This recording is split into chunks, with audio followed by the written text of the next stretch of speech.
Hello and welcome to Model Rail video number 7, the latest in our series of programmes designed to enhance your enjoyment of your model railway hobby in conjunction with our monthly Model Rail magazine. In previous Model Rail videos we've already visited several historic model railways, such as the Beckonscot Garden Railway in programme number 1 or the 4mm legendary Great Western Pendon Railway in programme number 4. Today we've come to Gainsborough to visit one of Britain's most famous heritage model railways.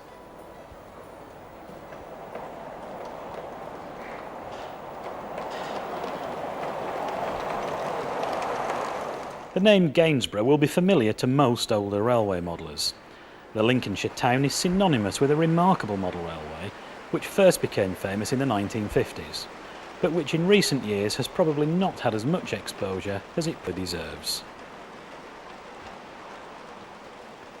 The Gainsborough Model Railway has been established in this old Victorian school for more than 50 years.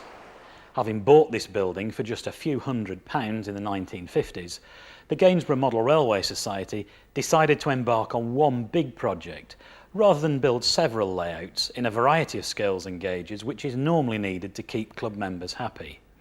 But it was no small project.